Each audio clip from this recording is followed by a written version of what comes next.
Electrician trade ಸೆಷನ್ಗೆ ನಿಮ್ಮೆಲ್ಲರಿಗೂ ಸ್ವಾಗತ. ಈ ಸೆಷನ್ನಲ್ಲಿ ನಾವು ಕಲಿಯಲಿದ್ದೇವೆ ರಿಲೇ ಆಪರೇಷನ್ಗೆ practice setting of pickup current ಮತ್ತು ಟೈಮ್ ಸೆಟ್ಟಿಂಗ್ ಮಲ್ಟಿಪ್ಲೈಯರ್. ಈ ಸೆಷನ್ನ ಕೊನೆಯಲ್ಲಿ ನೀವು ಫಾಲ್ಟ್ ಕರೆಂಟ್ ಅನ್ನು ಡಿಫರೆಂಟ್ ಪರ್ಸೆಂಟೇಜಸ್ನಲ್ಲಿ ಕ್ಯಾಲ್ಕುಲೇಟ್ ಮಾಡಬಹುದು. ಡಿಫರೆಂಟ್ ಫಾಲ್ಟ್ ಕರೆಂಟ್ಗೆ ಇಂಜೆಕ್ಟರ್ ಯೂನಿಟ್ನಲ್ಲಿ ಕರೆಂಟ್ ಅನ್ನು ಸೆಟ್ ಮಾಡಬಹುದು. 50% ಫಾಲ್ಟ್ ಕರೆಂಟ್ಗೆ ಪಿಕಪ್ ಕರೆಂಟ್ ಅನ್ನು ಸೆಟ್ ಮಾಡಬಹುದು. ವಿವಿಧ ಫಾಲ್ಟ್ ಕಂಡೀಷನ್ಸ್ಗಳಲ್ಲಿ ಟೈಮ್ ಸೆಟ್ಟಿಂಗ್ಸ್ಗೆ ಟೈಮ್ ಮಲ್ಟಿಪ್ಲೈಯರ್ನು ಸೆಟ್ ಮಾಡಬಹುದು. ಬೇಕಾಗುವ ಎಲೆಕ್ಟ್ರಿಷಿಯನ್ ಟೂಲ್ ಕಿಟ್ ಮತ್ತು ಎಕ್ವಿಪ್ಮೆಂಟ್ಸ್ಗಳು. Electrician tool kit, over current relay ಜೊತೆಗೆ ಮ್ಯಾನ್ಯುಯಲ್, ಕರೆಂಟ್ ಇಂಜೆಕ್ಷನ್ ಯೂನಿಟ್ ಜೊತೆಗೆ manual, air circuit breaker 3 phase, 415 volts, maximum capacity 400 amperes ಜೊತೆಗೆ ಇನ್ಸ್ಟ್ರಕ್ಷನ್ ಮ್ಯಾನ್ಯುಯಲ್. ಎಚ್ಚರಿಕೆ: ಮಲ್ಟಿಮೀಟರ್ ಅನ್ನು ಉಪಯೋಗಿಸಬೇಕಾದರೆ ವೋಲ್ಟೇಜ್, ಕರೆಂಟ್, ರೆಸಿಸ್ಟೆನ್ಸ್ಗೆ ಸೆಲೆಕ್ಟರ್ ಸ್ವಿಚ್ನಿಂದ ಸರಿಯಾದ ಮೋಡನ್ನು ಸೆಲೆಕ್ಟ್ ಮಾಡಿ, ಜೊತೆಗೆ ಸರಿಯಾದ ರೇಂಜನ್ನು ಆಯ್ಕೆ ಮಾಡಿ. ಸುರಕ್ಷತಾ ಮುನ್ನೆಚ್ಚರಿಕೆಗಳು: ರಿಲೇ ಒಮ್ಮೆ ಟ್ರಿಪ್ ಆದಲ್ಲಿ ಫ್ಲಾಗ್ ರೆಡ್ ಲೈನ್ನ ಇಂಡಿಕೇಟ್ ಮಾಡುತ್ತೆ. ಒಮ್ಮೆ ಟ್ರಿಪ್ ಆದಲ್ಲಿ ಲಿವರ್ ಆಪರೇಟ್ ಮಾಡಿ ಮ್ಯಾನ್ಯುಯಲ್ ರೀಸೆಟ್ಟಿಂಗ್ನ ಮಾಡಬೇಕಾಗುತ್ತೆ. ರಿಲೇ ಒಳಗಡೆ ಧೂಳು ಮತ್ತು ಸಣ್ಣ ಕಣಗಳು ಹೋಗದೇ ಇರುವ ಹಾಗೆ ನೋಡಿಕೊಳ್ಳುವುದು. ಧೂಳು ಪಿನಿಯನ್ನಲ್ಲಿ ಶೇಖರಣೆಗೊಂಡಾಗ ಡಿಸ್ಕ್ ಮೂವ್ಮೆಂಟ್ನಲ್ಲಿ ತೊಂದರೆಯಾಗುತ್ತದೆ. ರಿಲೇ ಒಳಗಡೆ ಇರುವಂತಹ ಪ್ರೊಜೆಕ್ಟೆಡ್ ಪಾರ್ಟ್ಸ್ಗಳನ್ನು ಮುಟ್ಟಬೇಡಿ. ರಿಲೇ ಕನೆಕ್ಷನ್ಗಾಗಿ ಸಣ್ಣ ಕೇಬಲ್ಗಳನ್ನು ಬಳಸಬೇಡಿ, ಇಲ್ಲದಿದ್ದಲ್ಲಿ ಟ್ರಿಪ್ಪಿಂಗ್ ಫಾಲ್ಟ್ ಆಗುವ ಸಾಧ್ಯತೆ ಇದೆ. ರಿಲೇ ಪಾರ್ಟ್ಸ್ಗಳನ್ನು ಎಚ್ಚರಿಕೆಯಿಂದ ಕನೆಕ್ಟ್ ಮಾಡಿ. ಪ್ರತಿ ಪರೀಕ್ಷೆಯ ನಂತರ ರಿಲೇಯನ್ನು 10 ನಿಮಿಷಗಳ ಕಾಲ ತಣ್ಣಗಾಗಲು ಬಿಡಿ. ಬೇರೆ ಬೇರೆ ಪರ್ಸೆಂಟೇಜ್ಗಳಲ್ಲಿ ಫಾಲ್ಟ್ ಕರೆಂಟ್ ಅನ್ನು ಕ್ಯಾಲ್ಕುಲೇಟ್ ಮಾಡಿ. ರಿಲೇ ಕಾಯಿಲ್ ಅನ್ನು ಯಾವ ಓವರ್ ಕರೆಂಟ್ ಟ್ರಿಪ್ ಮಾಡುತ್ತೋ ಆ ಕರೆಂಟ್ ಸಪ್ಲೈ ವ್ಯಾಲ್ಯೂವನ್ನು ತಿಳಿದುಕೊಳ್ಳಿ. ರಿಲೇಯ NC/NO ಕಾಂಟ್ಯಾಕ್ಟ್ಸ್ಗಳ ಶಾರ್ಟಿಂಗ್ ಪಿನ್ಸ್ಗಳನ್ನು ಮತ್ತು ಇನ್ಪುಟ್ ಕರೆಂಟ್ ಟರ್ಮಿನಲ್ಸ್ ಅನ್ನು ಐಡೆಂಟಿಫೈ ಮಾಡಿ. ಕರೆಂಟ್ ಇಂಜೆಕ್ಟರ್ ಯೂನಿಟ್ಗೆ ಡಿಫರೆಂಟ್ ಫಾಲ್ಟ್ ಕರೆಂಟ್ ಲೆವೆಲ್ಸ್ ಅನ್ನು ಪ್ರೊವೈಡ್ ಮಾಡಬೇಕು.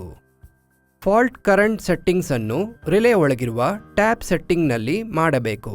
ಜೊತೆಗೆ ಫಾಲ್ಟ್ ಕರೆಂಟ್ ಪರ್ಸೆಂಟೇಜ್ ಅನ್ನು ಟೈಮ್ನೊಂದಿಗೆ ಸೆಟ್ ಮಾಡಬೇಕು. ಮ್ಯಾನ್ಯುಯಲ್ ಇನ್ಸ್ಟ್ರಕ್ಷನ್ಸ್ ಪ್ರಕಾರ the connections of tripping coil voltage and fault current from the current injector to the relay. Current injector ಯೂನಿಟ್ನ ಎಲ್ಲ ಕಂಟ್ರೋಲ್ಸ್ಗಳನ್ನು 0 ಪೊಸಿಷನ್ಗೆ ಇಡಿ.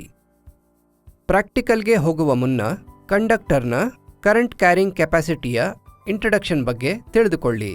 ಒಂದು ಕಂಡಕ್ಟರ್ ಅಥವಾ ಕೇಬಲ್ನ ಕರೆಂಟ್ ಕ್ಯಾರಿಂಗ್ ಕೆಪಾಸಿಟಿಯನ್ನು ಮ್ಯಾಕ್ಸಿಮಮ್ ಕರೆಂಟ್ ಅಂದರೆ ನಂಬರ್ ಆಫ್ ಆಂಪಿಯರ್ಸ್, ಅದು ಅದರ ಟೆಂಪರೇಚರ್ ರೇಟಿಂಗ್ ಅನ್ನು ಎಕ್ಸೀಡ್ ಆಗದಂತೆ ಕಂಟಿನ್ಯೂಯಸ್ ಆಗಿ ಕ್ಯಾರಿ ಮಾಡುತ್ತದೆ. ಅದನ್ನು ಆಂಪ್ಯಾಸಿಟಿ ಅಂತ ಕೂಡ ಹೇಳುತ್ತಾರೆ.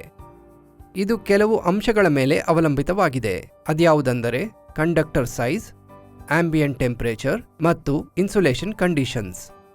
ಈಗ 30 ಸ್ಕ್ವೇರ್ nಲ್ಲಿರುವ ಕಾಪರ್ ಕೇಬಲ್ನ ಕರೆಂಟ್ ಕೆಪಾಸಿಟಿಯ ಒಂದು ಸಣ್ಣ ಕ್ಯಾಲ್ಕುಲೇಷನ್ ಅನ್ನು ನಾವೀಗ ನೋಡೋಣ.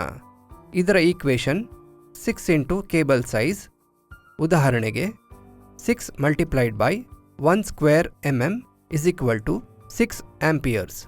ಈ 6 ಆಂಪಿಯರ್ಸ್ ಕಂಡಕ್ಟರ್ನ ಮ್ಯಾಕ್ಸಿಮಮ್ ಕ್ಯಾರಿಂಗ್ ಕೆಪಾಸಿಟಿ.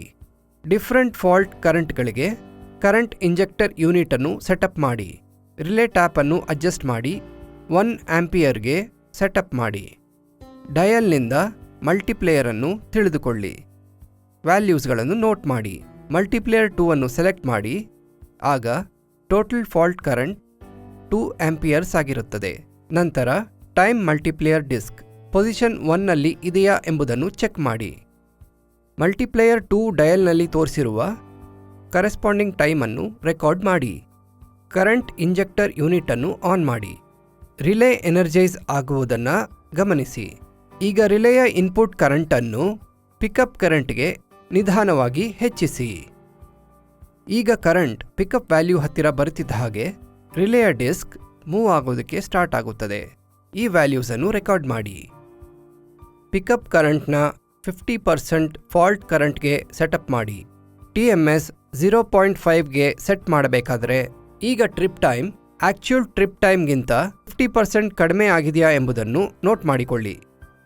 ಬೇರೆ ಬೇರೆ ಫಾಲ್ಟ್ ಕಂಡೀಷನ್ಸ್ನಲ್ಲಿರುವ ಟೈಮ್ ಸೆಟ್ಟಿಂಗ್ಸ್ಗೆ ಟೈಮ್ ಮಲ್ಟಿಪ್ಲೇಯರ್ ಅನ್ನು ಸೆಟ್ ಮಾಡಿ.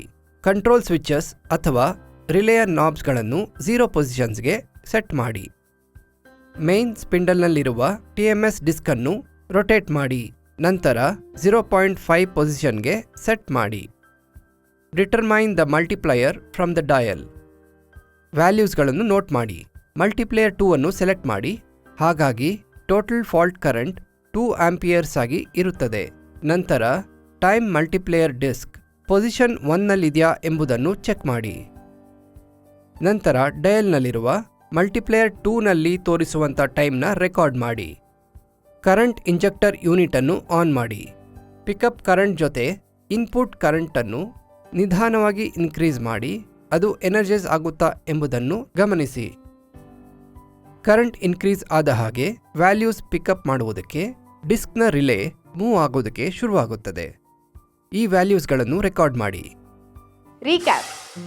ಈ ಸೆಷನ್ನಲ್ಲಿ ನಾವು ಕಲಿತ ವಿಷಯಗಳು: ಫಾಲ್ಟ್ ಕರೆಂಟನ್ನು ಡಿಫ್ರೆಂಟ್ ಪರ್ಸೆಂಟೇಜಸ್ನಲ್ಲಿ ಹೇಗೆ ಕ್ಯಾಲ್ಕುಲೇಟ್ ಮಾಡುವುದು, ಡಿಫ್ರೆಂಟ್ ಫಾಲ್ಟ್ ಕರೆಂಟ್ಗೆ ಇಂಜೆಕ್ಟರ್ ಯೂನಿಟ್ನ ಕರೆಂಟನ್ನು ಹೇಗೆ ಸೆಟ್ ಮಾಡುವುದು, 50% ಫಾಲ್ಟ್ ಕರೆಂಟ್ಗೆ ಪಿಕಪ್ ಕರೆಂಟನ್ನು ಸೆಟ್ ಮಾಡುವುದು, ವಿವಿಧ ಫಾಲ್ಟ್ ಕಂಡೀಷನ್ಸ್ಗಳಲ್ಲಿ ಟೈಮ್ ಸೆಟ್ಟಿಂಗ್ಸ್ಗೆ ಟೈಮ್ ಮಲ್ಟಿಪ್ಲೈಯರ್ನ ಸೆಟ್ ಮಾಡುವುದು. ಈ ಸೆಷನ್ನಲ್ಲಿ ನಿಮಗೆ ಎಲ್ಲ ಕಾನ್ಸೆಪ್ಟ್ಗಳು ಅರ್ಥವಾಗಿರುತ್ತದೆ ಅಂತ ನಂಬ್ತೀವಿ. ಮುಂದಿನ ಸೆಷನ್ನಲ್ಲಿ ಹೊಸ ಕಾನ್ಸೆಪ್ಟ್ನೊಂದಿಗೆ ಮತ್ತೆ ಭೇಟಿಯಾಗೋಣ. Thank you.